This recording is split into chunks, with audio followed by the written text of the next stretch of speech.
ଜଗନ୍ନାଥ ସମସ୍ତଙ୍କୁ ନମସ୍କାର।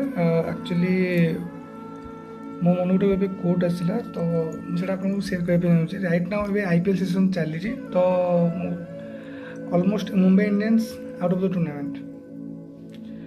ତ ରିଜନ୍ କ'ଣ ଜାଣିଛନ୍ତି? ଯେତେବେଳେ ହାର୍ଦ୍ଦିକ ପାଣ୍ଡିଆକୁ ଗୋଟେ ଇଣ୍ଟରଭ୍ୟୁରେ ପଚରାଗଲା କି ଯେ ଆପଣଙ୍କର IPL ଆପଣ ଯଦି ଜିତିଛନ୍ତି ଆପଣଙ୍କର ଟିମ୍, ତ ଆପଣ ଚେଷ୍ଟରେ କାହିଁ ଲଗେଇନାହାନ୍ତି? ତ ହାର୍ଦ୍ଦିକ ପାଣ୍ଡିଆ ସେଠି କହିଲେ ଆମେ ଯଦି ନେକ୍ସଟ ଜିତିବୁ ଆମ ଚେଷ୍ଟରେ ଲଗେଇବା ପାଇଁ ମାନେ ମତଲବ ସ୍ପେସ୍ ନାହିଁ। Even De have the space in round circle.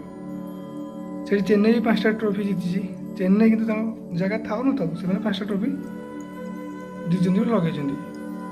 Star 5ଟା ତାଙ୍କର ଅଛି। ତ ଏଠି ହାର୍ଦ୍ଦିକ ପାଣ୍ଡିଆଙ୍କର ଭୁଲ କ'ଣ ହେଲା?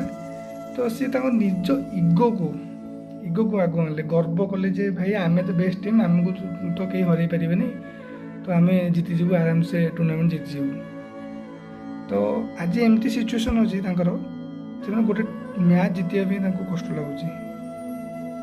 ତ ମୋରାଲ୍ ଅଫ୍ ଦ ଷ୍ଟୋରି ଏଇଆ ଯେ କେବେ ନା କୌଣସି ଯେତେ ବି ବଡ଼ ହେଇଯାଅ କେବେ କୌଣସି ଜିନିଷରେ ଗର୍ବ କରିବନି। ତୁମ ପାଖରେ ଯେତେ ପଇସା ଆସିଯାଉ ଯାହା ବି ହଉ କେବେ କୌଣସି ଜିନିଷ ଗର୍ବ ନାହିଁ। ଭଗବାନ ଗୋଟେ ଜିନିଷ ତୁମେ ଯେବେ ବି ଗର୍ବ କରିବ ସେ ତୁମକୁ ତଳୁଆଣି ପକାଇଦେବ। ଭାଇ ତୋ ଔକାତଟା ଏଇଆ ତୁ ଏତିକି ରହିବା ପାଇଁ ଚେଷ୍ଟା କର, କେବେ ଗର୍ବ କରିବା ପାଇଁ ଚେଷ୍ଟା କରନା। ଯେବେ ତୁ ଗର୍ବ କରିବୁ ତ ମୁଁ ତଳେ ଆଣି ପକାଇଦେବି। ଧନ୍ୟବାଦ।